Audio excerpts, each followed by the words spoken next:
Sorry. My name is... We're keeping this in. Like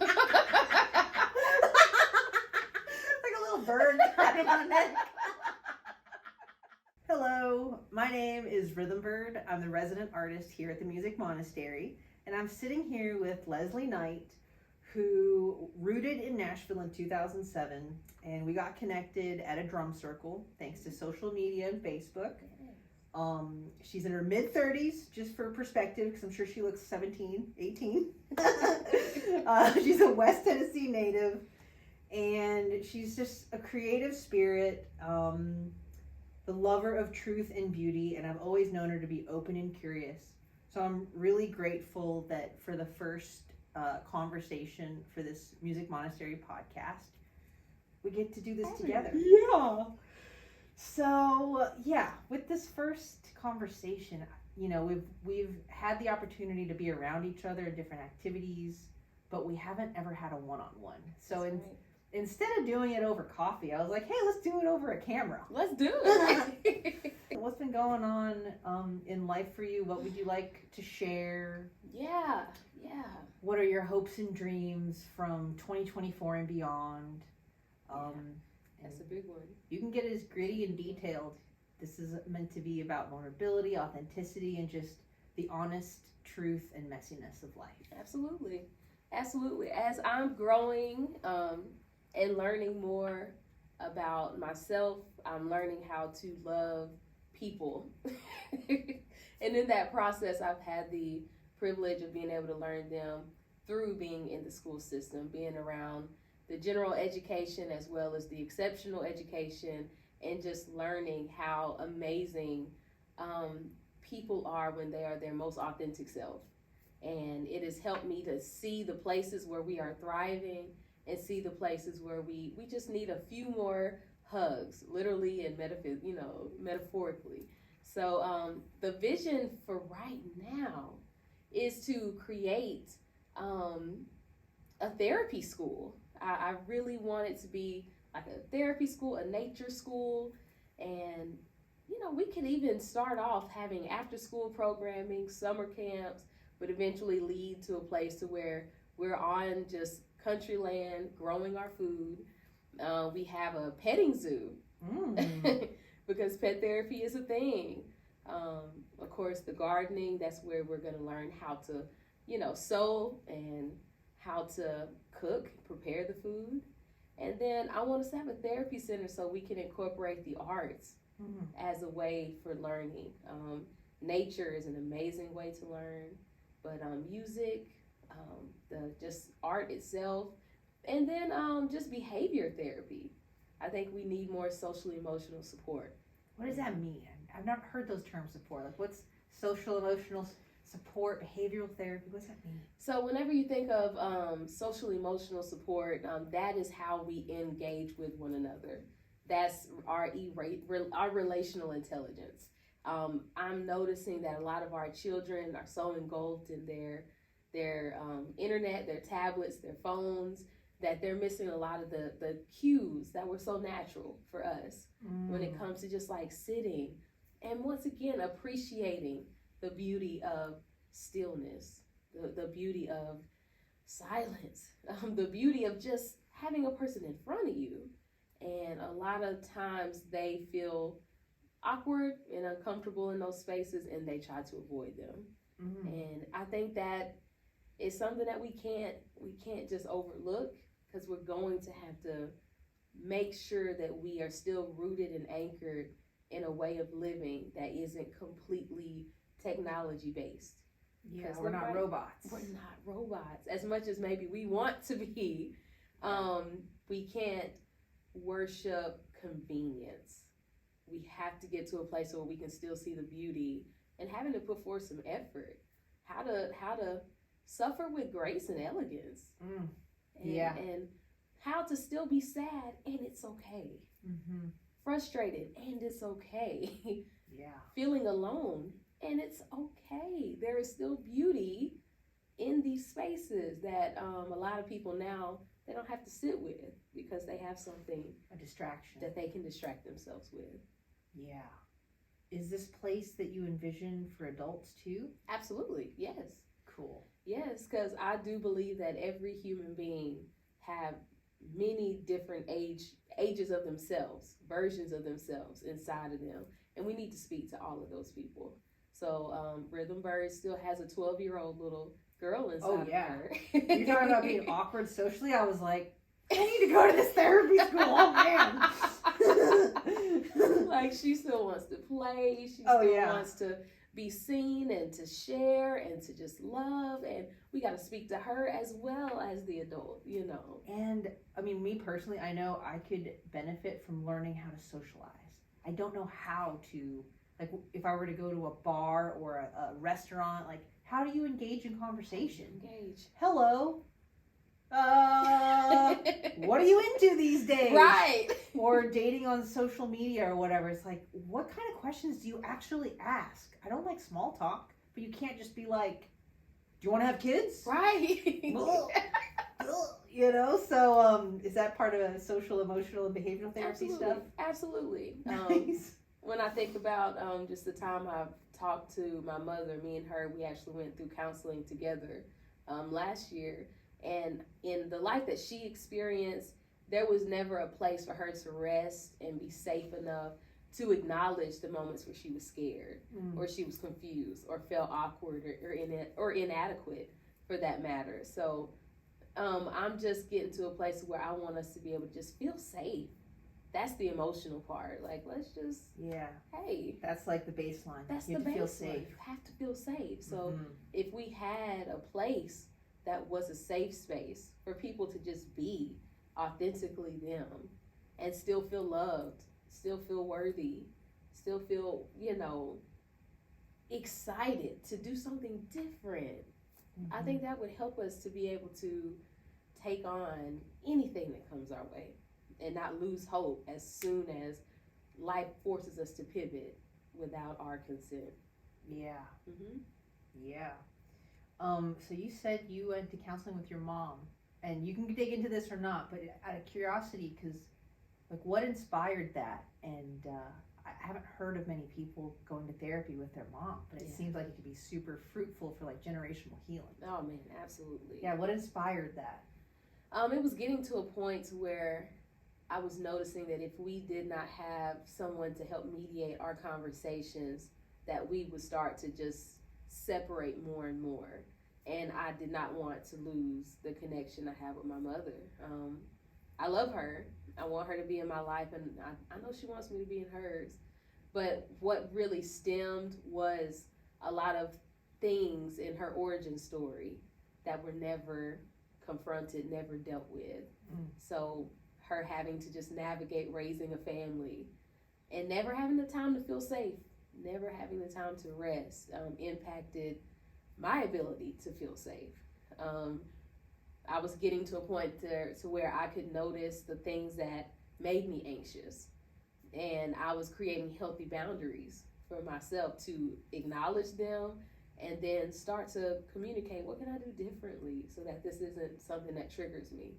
But when your mommy is triggering you, that warrants us to say, hey, we have to look into this. Let's lean into this, because I don't want someone that I love so dearly to trigger a side of me that I'm not proud of.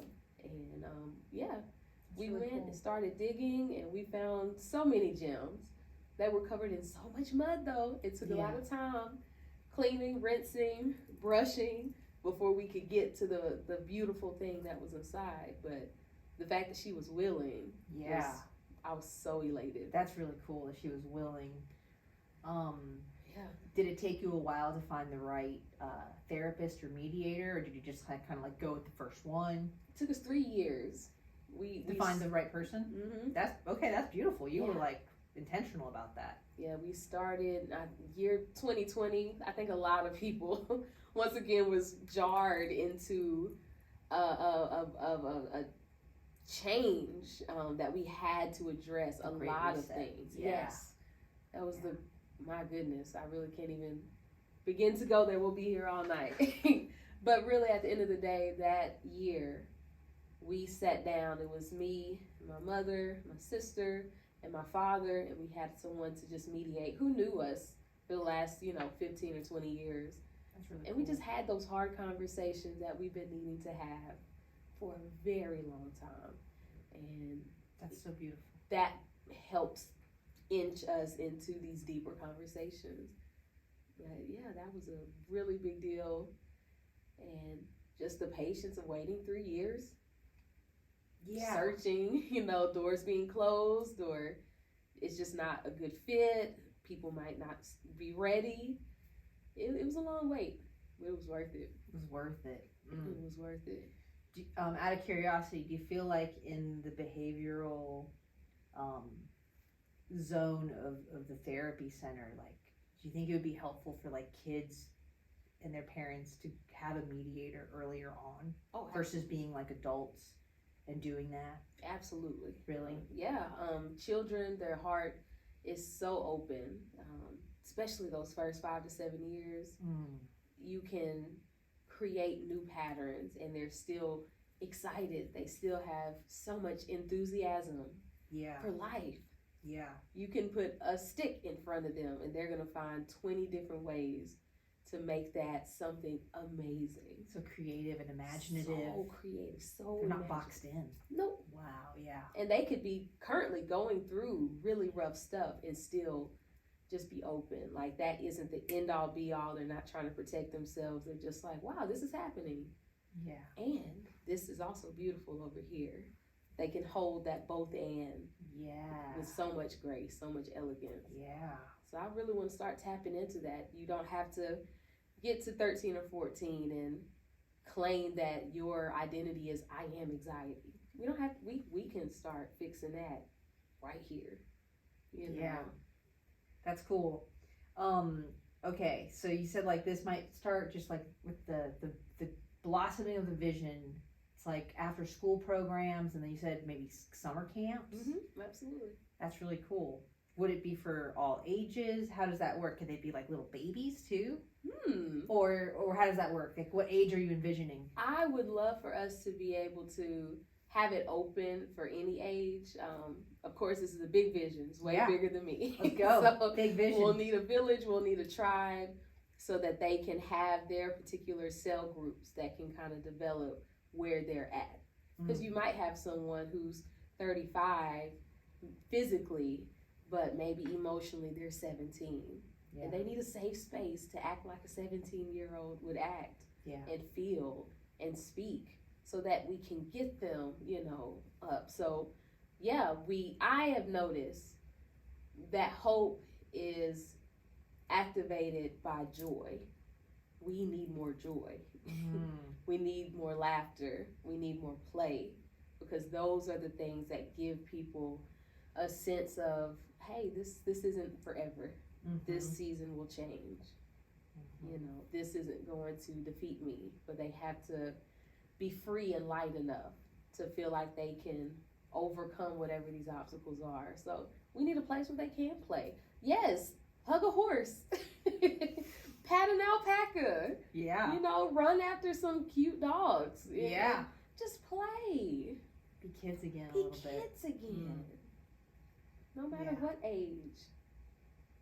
Beautiful. Yeah.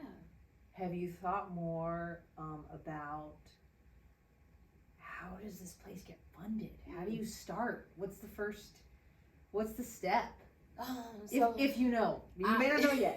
But yeah. I'm not sure yet. I think this time in the school system and teaching, I am understanding that is a great place to begin. The children are already having to go to school. So I would just love to begin after school. A place, what does play look like? What do you feel? What are your emotions? Where do you want to go? What will it take to get there? And if we could start to cultivate that, I would love it if we could get them in elementary school and follow them along through their matriculation through school. Because that's what's going to help our society, our economy, our nation, is by people having a solid identity. They just need to be anchored in who they are, so that whenever the darts come their way, they have their shield. Mm-hmm. You know, they have their sword. They know how to attack it with pride, not arrogance, just confidence. Yeah. So I would love for it to start after school and then summer, because once again, these are the times when the children have the most idle time, and sometimes that can lead to them making decisions or getting put in circumstances where it might make it challenging for them to progress in the way that they might want to. So, you know, That's beautiful. yeah. Is there like are there like grants? How do people start an after school program? So I've been looking into learning more about grants, learning more about what that's going to take, and that is really the starting place. That is the place that I'm at. That's Just awesome. Learning what is that going to look like? How can we get it funded? What would the curriculum be? And to start making sure that that can really progress them in the direction that they need to be. Yeah. Yeah. And can it happen at the school that you currently work at? Yeah. They You know, yeah. and that kind of stuff. Because if it's already there, yeah, grants. And do parents pay for after school programs, or do schools like? I think the space that I've been in lately is music. Music is just a powerful thing for me. That's one of the things that I can be in such a deep, heavy space, and all I have to do is just strum my ukulele or start singing, and it immediately like is a light switch for me. It puts me into that place of paradise. Yeah. And I've just been really wanting to make jingles. Make jingles? Yeah. Oh, yeah. Maybe start teaching curriculum through song and educating through rhythm. And I think it's just I retain it way more. Yeah. Writing is beautiful. There's so many, avenues, but music is that space for me. So I think when it comes back to just identity, just affirming, I want to be able to start having like affirmational music, just talking about history through music, and keeping it light enough for us to be able to digest it, but still once again have that truth in there. And do this in the schools now? Like, what ages do you work with currently? Currently, I work with children around the age of 5 to 10, that's awesome. to 4th grade. So they're still excited. They're still open, and they're not looking for perfection. They just really enjoy just being amongst one another, and everyone just sharing what they're learning, what they're discovering. And I just want them to continue to kind of tweak that, like move that into a place that's going to get them where they need to go. That's beautiful. Thanks for sharing. Thanks. Thank you for asking. Yeah.